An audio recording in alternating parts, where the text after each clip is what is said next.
Bonjour à toutes et à tous les amis, oui c'est en travaux chez moi, ne vous inquiétez pas, je ne dors pas dans un commis. Alors aujourd'hui on va parler d'une triste affaire. Et oui, encore, oui je sais, je suis un psychopathe. Non, je rigole, évidemment nous allons... Mais par contre, celui qui est suspecté d'avoir fait les meurtres, est suspecté d'avoir un esprit psychopathe. Aujourd'hui on parle de l'affaire Xavier Dupont de Ligonnès, enfin l'affaire Dupont de Ligonnès. Remettons la chose dans le contexte. Depuis mi-avril, plein de gens du voisinage du boulevard Robert Schuman s'inquiètent car la famille de maison numéro 55, les Dupont de Ligonnès, ne donne aucune nouvelle. Et donc, le 21, les policiers décident pour la 5e fois d'entrer dans le domicile. Et là, ils vont sous la terrasse et ils trouvent 5 corps humains et 2 corps des 2 chiens de la famille. Les corps humains sont identifiés comme ceux de la mère, Agnès, ceux des 4 enfants, Arthur, Thomas, Anne et Benoît. Puis on découvre qu'on a mis de la chaux sur les corps pour éviter que l'odeur revienne, tu vois, pour éviter que les voisins se disent « Chérie, oui ?» Et ça pue au 55. Donc voilà, c'était juste pour éviter de faire ça.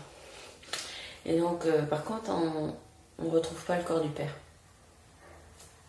Il n'y a pas le corps de Xavier. Et donc, après, on découvre une photo datant du 15 avril de Xavier Dupont de Ligonnès en train de retirer de l'argent. On l'aperçoit pour la dernière fois le 16, je crois, le 16 avril. Tout ça date de 2011, hein, j'ai oublié de le préciser. Où on est sûr à 100% que pour la dernière fois il a été vu là. Alors, évidemment, Xavier Dupont de Ligonnès est le suspect numéro 1 dans cette affaire. Mais il reste introuvable. On fouille, on cherche. Des os ont été retrouvés là où il a disparu, c'est pas lui. On croit qu'il est dans un monastère, on fait des ADN négatifs. Vous vous rappelez, quand on croit l'avoir été à Glasgow, on fait des tests ADN négatifs.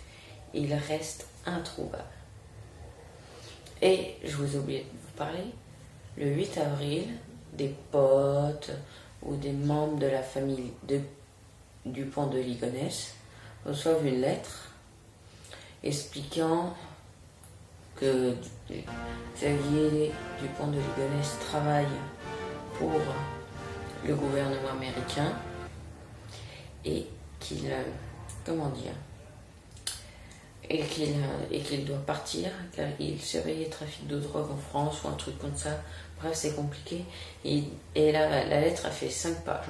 Moi, je sais pas, mais moi, le seul truc qui fait plus de 2 pages et qu'on reçoit, c'est mon bulletin scolaire. Hein, un pote qui nous envoie un truc de 5 pages. Moi, perso, je suis en mode, pourquoi autant de pages? Un truc étonnant. Dans cette lettre, il a écrit PS, pas besoin d'aller sous la terrasse. Les graviers, ils étaient là avant. Donc ça inquiète les enquêteurs, vu que les corps ont été retrouvés sous le gravier. Et puis il dit de vendre tous les meubles avant le 31 mai, bref, tout ça.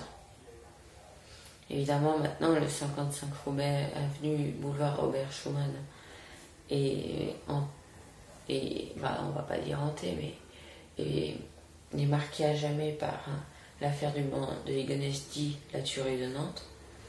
Et on sait aussi que le couple Dupont de Ligonnès, c'était pas la forme. Hein.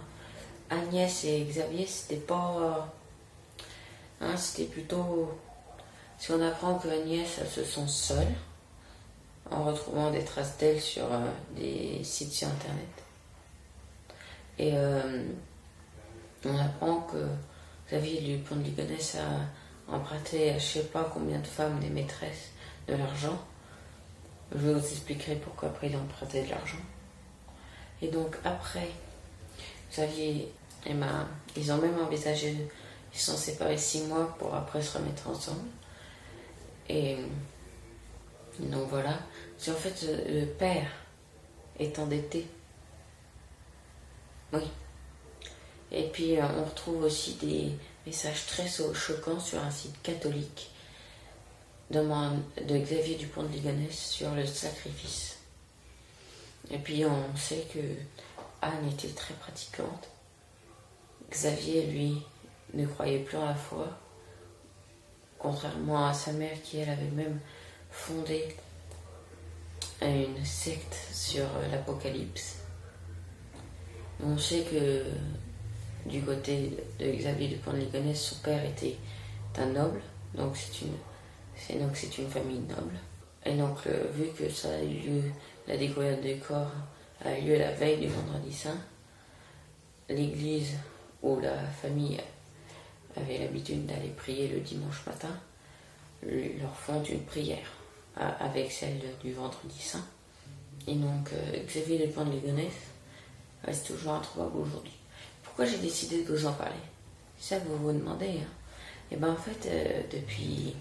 Il y a une série sur Netflix, enfin, elle n'était pas la base sur Netflix, qui s'appelle Enquête mystérieuse en français. Je ne me rappelle plus du titre en anglais, hashtag francophone, hashtag anglophone. Et donc, en fait, ils ont fait un épisode sur l'affaire du pont de Ligonnès. La tuerie de Nantes, hein, comme vous voulez le nom. Et des Américains, bah oui, parce que Netflix, c'est pas réduit à la France. Ils envoient une photo au producteur, enfin non, une photo sur le site qui permettrait d'élucider les affaires sur un homme à Chicago qui parle français. Et bon, les photos n'ont pas été communiquées, mais cet homme ressemblerait, selon les producteurs de la série, énormément à Dupont de Ligonnès. Xavier. Et donc, voilà. Où est-il? Est-il en vie? Est-il mort? Où est Xavier Dupont de Ligonnès?